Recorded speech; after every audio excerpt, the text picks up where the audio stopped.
Bom dia, gente. Na aula de hoje vamos falar sobre trauma.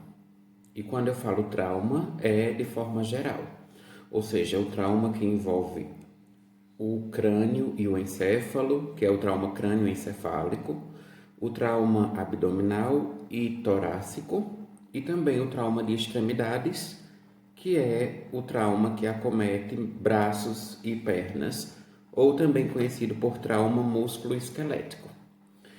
E eu começo a aula trazendo o conceito do que é o trauma, que é uma lesão que acarreta danos aos órgãos-alvos. Então, são órgãos importantes do nosso corpo que acabam sofrendo, por algum motivo, alguma lesão que vai ali danificar ou prejudicar o funcionamento normal desses órgãos. O trauma ele é um problema de saúde pública, porque ainda é muito frequente os fatores que ocasionam o trauma, como os acidentes, as colisões, as quedas, agressões também, que são muito comuns, e também as tentativas de suicídio, que provocam muitos traumas, sobretudo se essa pessoa cai de uma altura significativa, e essa queda vai ocasionar ali um trauma. Em particular, eu gostaria de pontuar aqui a questão dos acidentes, que os acidentes são a terceira causa de mortes no Brasil, seja queda de moto, seja colisão, seja capotamento do carro. Isso ocasiona também muitos traumas a nível tanto de crânio encefálico, como também traumas de extremidade. E nós temos aqui um dado muito preocupante também, que no mundo, 1 em cada 10 óbitos é decorrente de trauma. Então, se você pegar as estatísticas no mundo inteiro, a cada 10 óbitos, de 10 pessoas que morrem, uma pessoa morreu por causa de trauma ou vítima de trauma. E isso é muito, né? Nas estatísticas, o trauma ele vem assim ganhando ali no topo, uma das causas que mais matam vítimas dessas lesões, né? E como a gente poderia evitar ou prevenir esse tipo de lesões? Através de educação em saúde. Então, sobretudo, nós queremos trabalhar em saúde da comunidade, no PSF ou nas orientações comunitárias. Nós podemos orientar a nossa população com relação ao uso do cinto de segurança, o uso de capacetes. Então é muito comum a gente ver motociclistas andando, pilotando a moto sem capacete. E aí quedas de moto sem capacete também estão ali no topo dos acidentes e das causas de trauma crânioencefálico. Porque quando a vítima cai da moto, o primeiro órgão a ser afetado é o encéfalo. Ali uma queda brusca da moto vai promover um afundamento do encéfalo e um traumatismo poderá comprometer a vida da vítima, dependendo da lesão, do aprofundamento dessa lesão e de essa lesão afetar estruturas mais internas, como o encéfalo, as meninges, que são as membranas que revestem o cérebro, e isso poderá sim levar o paciente a óbito. E também precisamos estimular o uso de equipamentos de proteção individual e equipamentos de proteção coletiva nos trabalhadores que trabalham, sobretudo na construção civil, em cima de andaimes, que tem risco maior de quedas e de provocar traumas. Então, quais equipamentos de proteção individuais e coletivas seriam? É o capacete, é o cinto de segurança também para aqueles construtores que sobem em andaimes, eles precisam de cintos de segurança para, numa eventual queda, esse cinto prender ele ali ao andaime e ele não cai de uma altura considerável. Vou falar agora um pouco sobre o traumatismo crânioencefálico, de forma bem sucinta. Vamos abordar aqui causas, sinais e sintomas e algumas medicações utilizadas nesse tipo de trauma, bem como também os cuidados básicos de enfermagem nos primeiros socorros. Então, o traumatismo crânioencefálico, ele é qualquer alteração que afeta a cabeça, o couro cabeludo, o crânio, as meninges e o encéfalo. Então, você pode ter uma simples contusão na cabeça, ou seja, uma pancada leve, pode sim ser considerado um trauma crânioencefálico, porque, de certo modo, comprometeu ali o couro cabeludo, por exemplo. Então, é considerado trauma. De menos intensidade ou menos gravidade, mas é um trauma. Os traumas que acometem as meninges, pia mater, dura mater, aracnoide, que são as 3 meninges que protegem o nosso cérebro, são considerados graves, e os traumas também que provocam afundamento do crânio, comprometendo também o encéfalo e a massa encefálica, são considerados traumas graves e precisam de uma intervenção imediata. E quais são as causas do traumatismo crânioencefálico? Como já falei para vocês: quedas, agressões, acidentes, capotamentos, colisões, quedas de moto, agressões, pancadas na cabeça, queda da própria altura, tentativas de suicídio, onde a pessoa se joga de alguma ribanceira ou de alturas. Então, isso também provoca trauma crânioencefálico, dentre outros fatores também. E os sinais e sintomas? Nós temos comprometimento de habilidades cognitivas. Então, uma pessoa que sofreu traumatismo crânioencefálico vai ter ali disfunção cognitiva, vai comprometer a memória, por exemplo. Essa pessoa vai desaprender algumas habilidades básicas, como falar, dependendo, claro, da gravidade do trauma. Essa pessoa pode ter dificuldades na fala, dificuldades em andar depois, na locomoção, dificuldades na comunicação também. Por isso que tem esse comprometimento cognitivo. Vai haver também um aumento da pressão intracraniana. Então vejam bem, todos os traumas crânioencefálicos de gravidade moderado a grave, eles sempre vão estar associados a um aumento da pressão intracraniana. O que é essa pressão intracraniana? É o aumento de líquidos ali, porque também o trauma crânioencefálico provoca uma hemorragia interna a nível cerebral, e por conta dessa hemorragia interna, desse acúmulo de líquido e também do aumento da pressão arterial média do paciente, isso provoca uma pressão intracraniana aumentada a nível cerebral.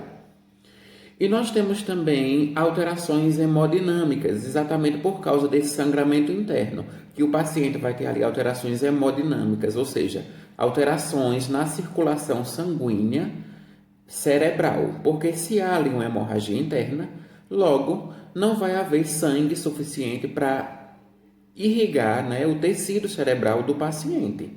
E com isso vai aumentar a pressão intracraniana e vai alterar essa questão da hemodinâmica, e o paciente ele poderá desenvolver complicações por causa disso.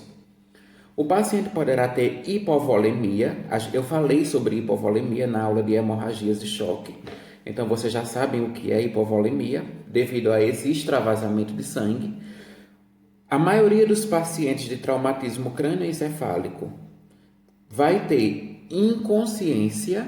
Então, é um paciente que pode estar num estado neurológico inconsciente, em torpor ou em coma. O que é um paciente torporoso, ou seja, em torpor?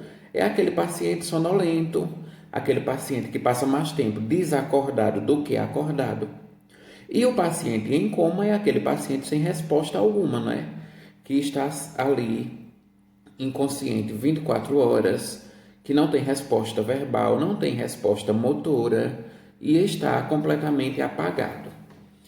E nós temos também um dos sinais e sintomas do trauma crânioencefálico, a perda de líquor ou pelo nariz ou pelo ouvido. O que é o líquor? O líquor, ou o líquido cefalorraquidiano, ele é o líquido que protege também, lubrificando o nosso sistema nervoso, as meninges e também o tecido cerebral.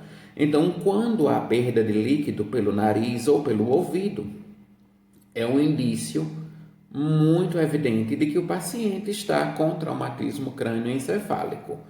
Um outro sinal muito evidente é a questão de equimose atrás do pavilhão auricular, ou seja, atrás da orelha, e também a equimose periorbital, que é o que a gente chama de sinal de Guaxinim. Vocês podem ver aí na imagem do slide de vocês, nós temos uma imagem com a equimose atrás do ouvido, e nós temos o sinal de Guaxinim, que é essa equimose nessa região aqui periorbital, no olho do paciente.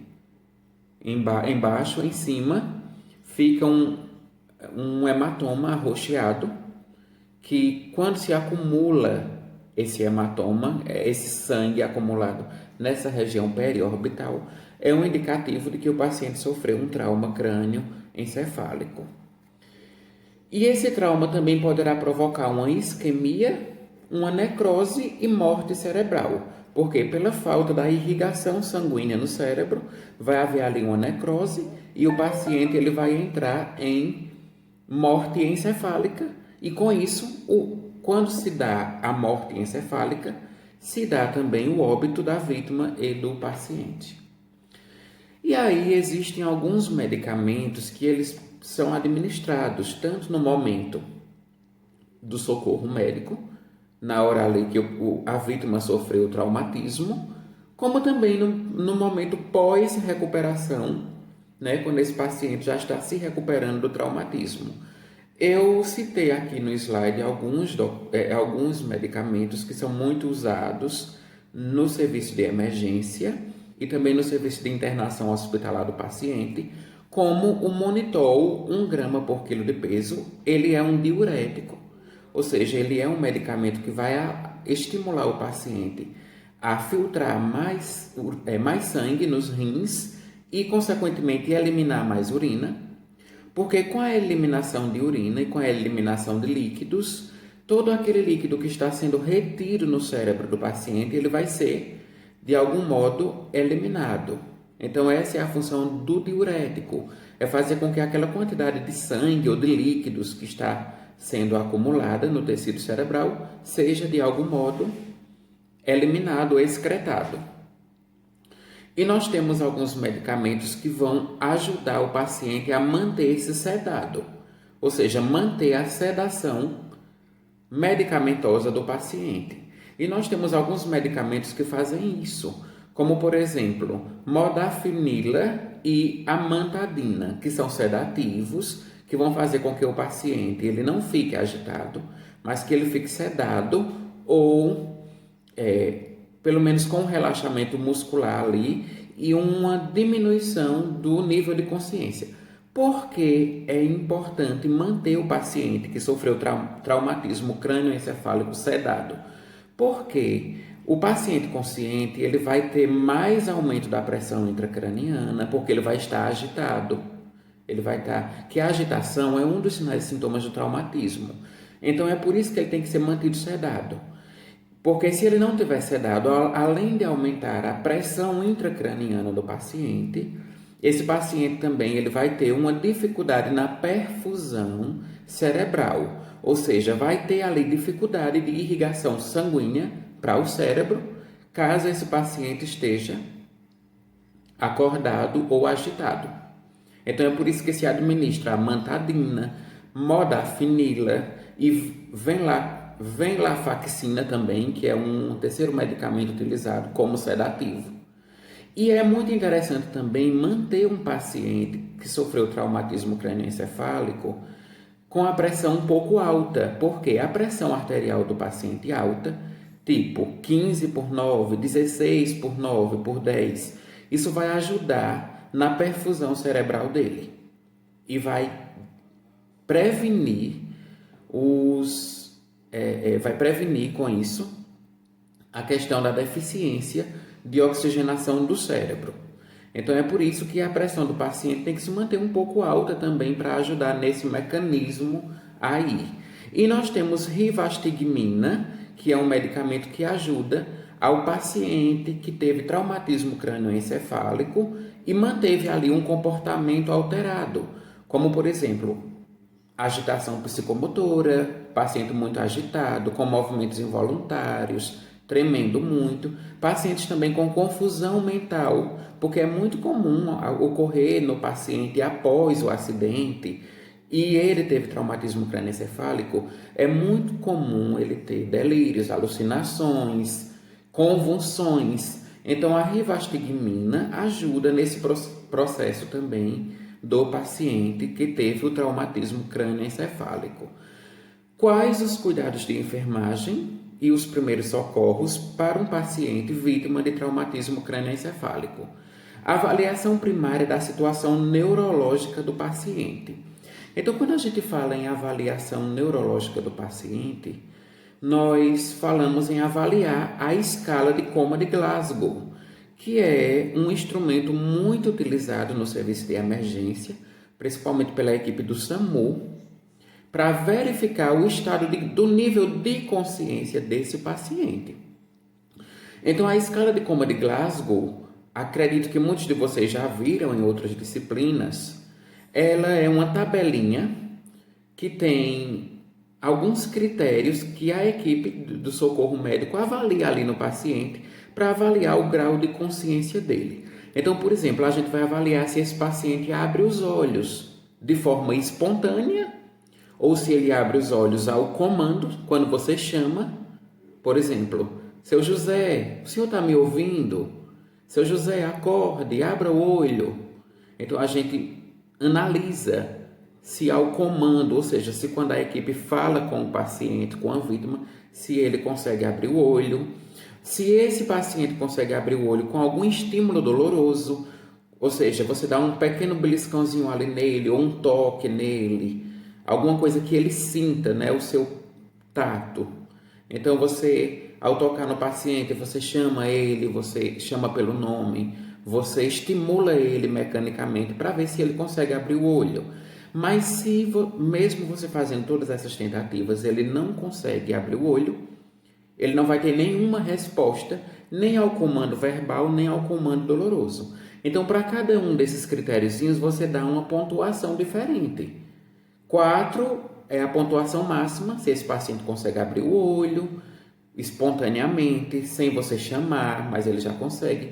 E 1 é a pontuação mínima, que é quando esse paciente não consegue abrir o olho de jeito nenhum. Depois, você analisa a resposta verbal do paciente. Você vai analisar se esse paciente está orientado, se ele sabe onde ele está, qual o nome dele, qual o dia da semana, por exemplo. Se esse paciente está confuso, se ele está dizendo palavras inapropriadas ou sons inaudíveis. Ou seja, quando esse paciente está confuso, está em amnésia, já perdeu a memória, não sabe aonde ele está, não sabe quem é ele. Então, isso aí é com relação à resposta verbal dele, que também tem uma pontuação que vai de 1 a 4, assim como na avaliação da abertura ocular. Você analisa também essa resposta verbal do paciente. E nós temos também na escala de coma de Glasgow a resposta motora, que se esse paciente, se ele obedece aos comandos, se ele localiza a dor. Então você pergunta, seu José, onde é que está doendo no senhor? Me diga. Se esse paciente conseguir dizer aonde está doendo, aonde está incomodando, então significa também que ele está consciente, ele está orientado e está sabendo dizer o que ele está sentindo.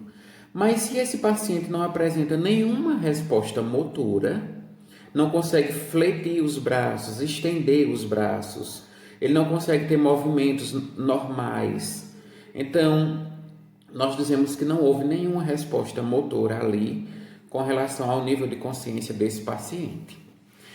Então essa é a avaliação da escala de coma de Glasgow. E continuando aqui com os cuidados de enfermagem, nós temos que a equipe faz curativos oclusivos na sugestiva lesão e uma pequena compressão nesse curativo, claro, tendo muito cuidado ali para não comprometer ainda mais o traumatismo, porque diante de uma lesão sugestiva de traumatismo crânioencefálico, você não pode fazer um curativo muito compressor, né? Não pode comprimir mais ainda aquela região que já está afetada, porque isso vai aumentar ainda mais a pressão intracraniana e o paciente vai agravar o quadro de saúde dele.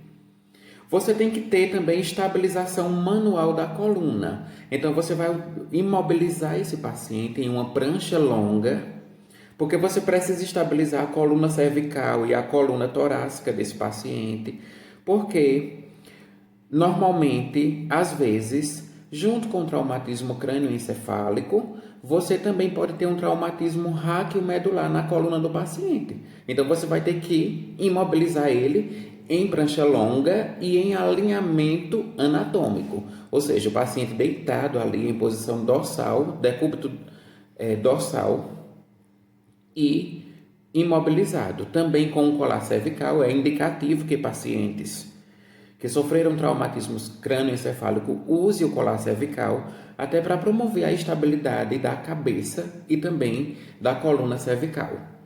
Você faz a limpeza da lesão ali craniana em caso de fraturas no crânio.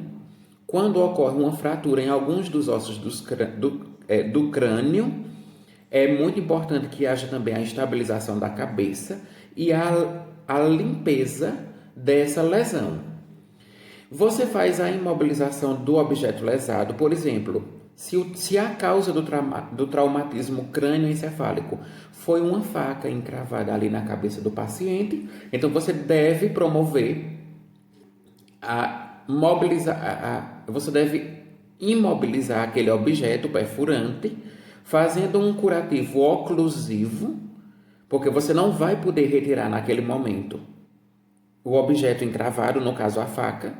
Esse paciente vai ter que ser levado para um centro cirúrgico para ser feita uma cirurgia neurológica para retirada daquele objeto. Mas aí você promove a limpeza da lesão e a estabilização ali da faca, digamos assim, por meio de um curativo oclusivo. Você administra soro fisiológico na veia do paciente. O volume recomendado é um volume mínimo de 250 ml a princípio. Porque se você superinfundir o paciente, ou seja, se você administrar muito soro no paciente, aquela pressão intracraniana dele que já está aumentada poderá subir mais ainda por causa de uma infusão exagerada de soro. Você administrar muito soro no paciente, tipo 1.000 litros de soro ou 1,5 litro de soro. Aliás, de 1 litro a 1,5 litro de soro. Então, esse paciente vai ter uma superinfusão de soro e, com isso, ele pode comprometer ainda mais o traumatismo crânioencefálico. Então, recomenda-se uma infusão de volume de soro baixa, cerca de 250 ml. Encaminhar essa vítima de traumatismo crânioencefálico imediatamente ao hospital. Então, é uma vítima que você não pode avaliar e mandar ela para casa. Vai necessitar de um atendimento de emergência com o médico e, se for necessário, uma cirurgia neurológica, que será o tratamento definitivo para esse traumatismo. Recomenda-se que a maioria dos pacientes que sofrem fratura de crânio e muita perda de sangue nesse traumatismo, ele receba uma infusão venosa. Aliás, uma transfusão de sangue, porque somente a infusão venosa não vai ser capaz de corrigir aquela perda de sangue. E com isso, alguns estabelecimentos de saúde já trabalham com transfusão de sangue para o paciente que perdeu muito sangue ali, numa fratura de base de crânio ou no afundamento do crânio, do tecido cerebral do paciente. O que é que a gente faz mais com essa vítima? Ventilações de resgate com cautela, porque você também não pode hiperventilar o paciente. Quer dizer, você não pode usar o ambu de forma exagerada, nem pode administrar oxigênio com um alto fluxo por meio de uma máscara. Então tem que ser um baixo fluxo de oxigênio, em torno de 5 a 10 litros, se for por máscara. E se for no ambu, você não pode também estar ambuzando demais o paciente, ou seja, você não pode estar ventilando em excesso, porque as ventilações em excesso vão também aumentar a pressão intracraniana do paciente. Você verifica a oximetria do pulso para ver se esse paciente está com saturação de oxigênio boa ou se está com saturação de oxigênio baixa. Você controla os sangramentos externos, pode haver sangramento também pelo nariz. A gente viu a questão da perda de líquor, mas também pode ser sangramento pelo nariz, pela boca, pelo ouvido, pelos orifícios naturais, que pode haver ali sangramento. Então você tem que conter essas hemorragias. E você monitora sinais vitais, sobretudo pressão arterial e frequência respiratória. Agora vamos falar um pouco sobre o trauma torácico. Essa aula nossa é um pouco extensa, porque não tem como falar de traumas sem fazer um vídeo mínimo de 20 ou 10 minutos. Não tem como. Então, estou trazendo aqui o máximo de informações que eu posso para vocês. E espero que estejam compreendendo. Dúvidas, estarei à disposição, como sempre estive. E agora vamos falar um pouco sobre trauma de tórax, que são lesões também muito corriqueiras, né? Então, são lesões que afetam o tórax e os órgãos que estão ali dentro da cavidade torácica. Podem afetar o coração. Esses traumas afetam também os pulmões e todo esse espaço mediastinal, ou seja, a cavidade torácica. E a causa mais frequente dos traumas de tórax é a questão de acidentes automobilísticos, principalmente colisões. O carro bate de frente com outro carro. O que é que vai acontecer ali? O motorista, ele vai para frente, em contato com a direção, né, com o volante do carro, ou com o painel do carro ali na frente. Todos esses órgãos torácicos, eles podem ser comprimidos ali, provocando esse trauma de aceleração e desaceleração, né? Aceleração é quando o carro bate no outro ou num poste. Então, o carro, ele desacelera de vez, porque ele está numa velocidade considerável. Quando ele bate em alguma barreira, ele vai desacelerar e depois ele acelera e desacelera. Então, essa pancada na região torácica promove um trauma muito forte por conta dessas colisões. Sinais e sintomas de um trauma de tórax. Nós temos pneumotórax. O pneumotórax é o acúmulo de ar na cavidade pleural do paciente. Ou seja, o ar, normalmente quando a gente respira, ele deve ir para onde? Para os brônquios, para os alvéolos e para o pulmão. Mas quando o paciente sofre um trauma, uma batida ali que machucou essa parte, a pleura, que é uma membrana que reveste o pulmão por fora, ela vai se romper. Vai haver ali uma ruptura da pleura. E quando esse paciente inspira e expira, quando ele respira, vai haver ali um acúmulo de ar nessa cavidade pleural, que não é normal ter ar nessa cavidade. Então, esse acúmulo de ar vai começar a comprometer a expansão do pulmão. Ou seja, o paciente vai ter muita dificuldade para respirar, vai ter dispneia por causa desse acúmulo de ar na cavidade pleural. Então, esse é um dos sinais e sintomas do trauma torácico. Bem como esse paciente ele poderá ter um hemotórax, ou seja, ao invés de acumular ar, vai se acumular do sangue nessa mesma cavidade, na cavidade pleural. Quando se acumula sangue, é porque houve também uma ruptura, ou seja, a pleura, o tecido membranoso que protege o pulmão, vai se romper e vai começar a entrar sangue ali dentro. E isso também vai ser muito ruim, porque o paciente não vai conseguir respirar de forma eficiente, o pulmão não vai conseguir expandir o suficiente para que ele possa haver ali as trocas gasosas e o paciente vai necessitar de um socorro médico imediato. Esse paciente poderá ter um tamponamento cardíaco também.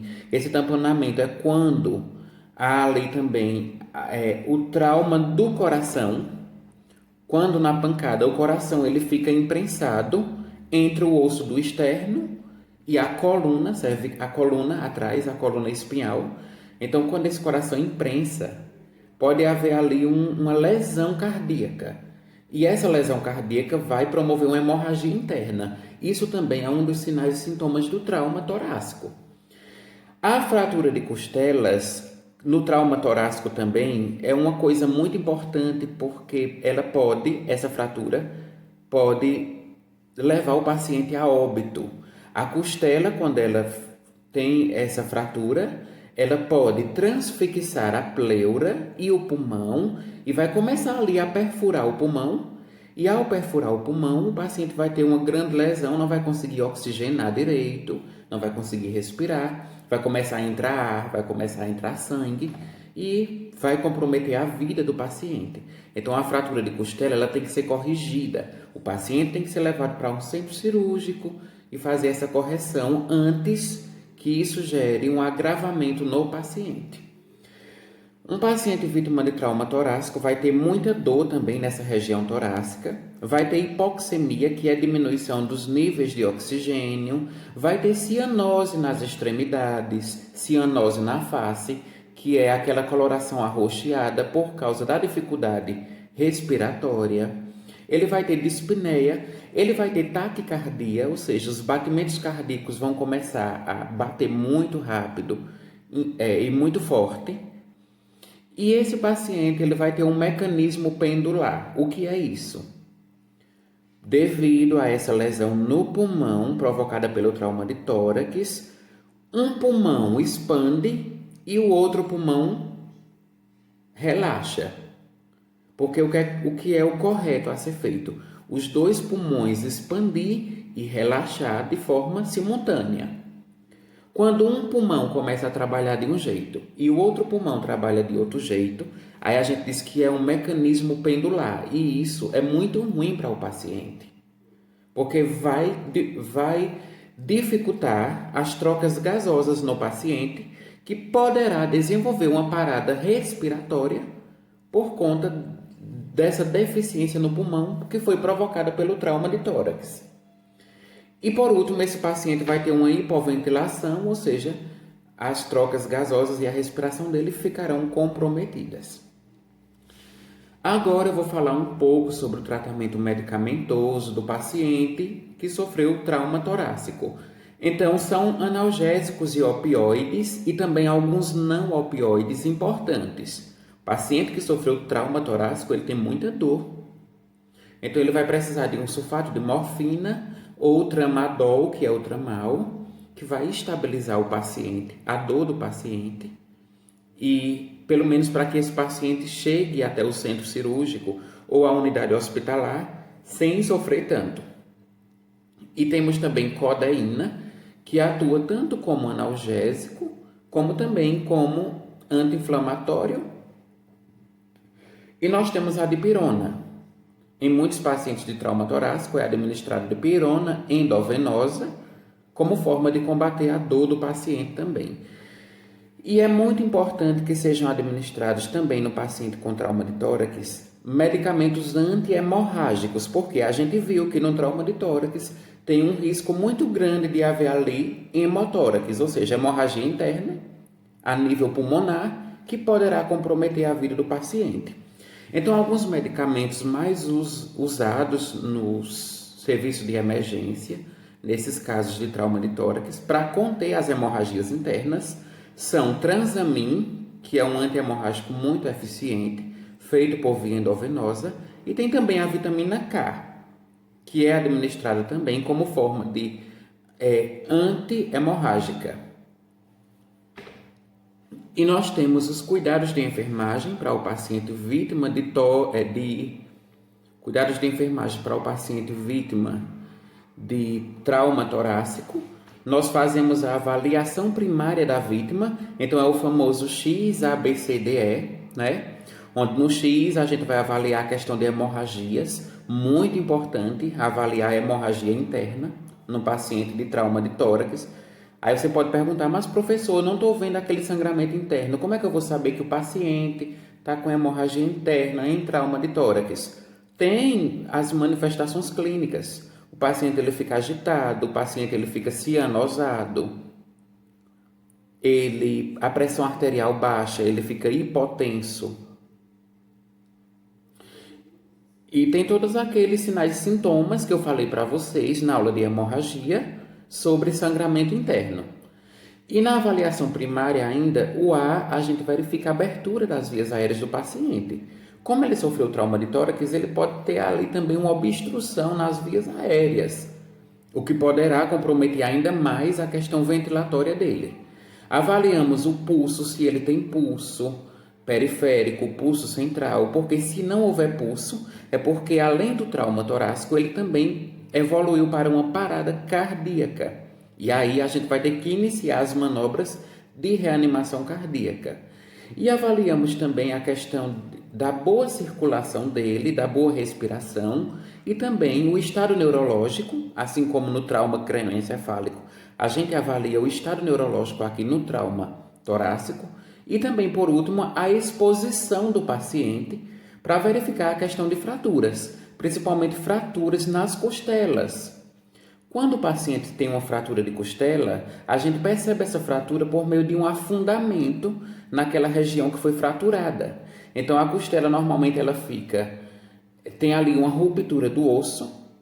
Esse osso ele tende a afundar, por isso que tem um risco de perfuração do pulmão. E aí a gente tocando naquelas partes, nas costelas do paciente, a gente busca por esse afundamento, essa deformidade no tórax, que é sugestivo de fratura. É a avaliação que a gente faz aqui no Ezinho do ABCDE. Fazemos também oximetria de pulso para aliás, oximetria digital, né? Aqui no slidezinho tem um errozinho que eu coloquei oximetria de pulso, mas é oximetria digital, né? O aparelhozinho, o oxímetro na polpa digital do paciente para verificar a oxigenação dele. E se esse paciente ele tiver um comprometimento nessa oxigenação e nessa respiração, a gente vai administrar oxigênio por meio de uma máscara inalatória, pode ser uma máscara de Venturi ou uma máscara não reinalante. A gente administra 15 litros de oxigênio, porque esse paciente de trauma torácico, ele vai necessitar de um aporte de oxigênio maior. Então, a gente bota ali uma máscara nele com até 15 litros para que ele possa oxigenar de maneira adequada. E administramos também a infusão de líquidos, ou seja, o soro fisiológico ou o soro Ringer no paciente, começando com pequenos volumes, cerca de 250 ml, e depois, dependendo se esse paciente evoluir para uma perda sanguínea, uma hemorragia interna, a gente aumenta essa infusão de líquidos. A gente pode administrar até 1.500 ml, que dá 1,5 litro de soro, ali pela veia do paciente. Administramos os analgésicos também como forma de estacionar a dor do paciente. Encaminhamos essa vítima ao hospital o mais breve possível. Auxiliamos a equipe, tanto o enfermeiro como o médico. Nós auxiliamos no procedimento de intubação do paciente. Então, dependendo se foi um trauma muito grave ali do paciente, ele vai precisar ser intubado, a gente auxilia a equipe. E nós temos cuidados com os drenos torácicos. Então, normalmente, quando esse paciente chega no centro de emergência e depois ele vai ser encaminhado para um leito de UTI, por exemplo, esse paciente ele vai ter ali um dreno, que é um dreno torácico com selo d'água. Para que serve esse dreno? É um dreno de uma mangueirinha de poliuretano ali, que vai na cavidade torácica do paciente, principalmente se esse paciente desenvolveu um hemotórax, sangramento ali na cavidade pleural.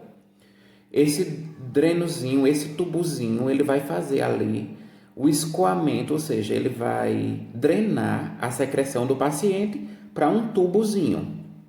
Então, a equipe de enfermagem deve realizar o curativo diário daquela região do dreno. Vocês podem visualizar aí na imagem, no slide, o dreno ele é inserido na cavidade torácica e na extremidade dele tem um tubozinho para onde é sugado, digamos assim, para onde é eliminado a secreção, o sangue e toda aquela secreção que se juntou na cavidade pleural do paciente.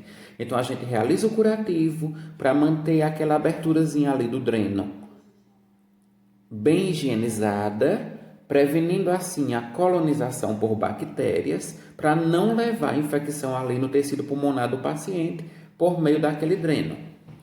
E monitoramos sinais vitais para a gente verificar como é que está a questão de temperatura, pressão, frequência cardíaca e pulso. E fazemos curativos oclusivos a fim de fixar tanto o dreno, o curativo tem que ser oclusivo, para que esse dreno ele não saia do local ali onde ele está inserido. E se, por exemplo, a causa do trauma torácico do paciente foi uma faca encravada ali no tórax, a gente realiza um curativo oclusivo também para fixar aquela faca, para ela não sair do lugar, até que o paciente possa chegar no centro cirúrgico, onde vai ser removida aquela faca.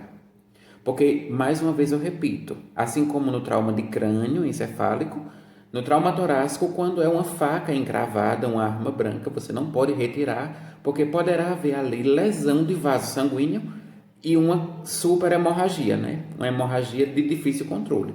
Então, por isso que a gente não retira arma, no caso faca, ou objeto encravado no tórax do paciente. Aí realizamos um curativo oclusivo, de preferência seco, para fixar ali aquele objeto. Bem, essa foi a primeira parte da aula e agora eu vou gravar outro vídeo com os traumas de extremidade e os traumas de abdômen.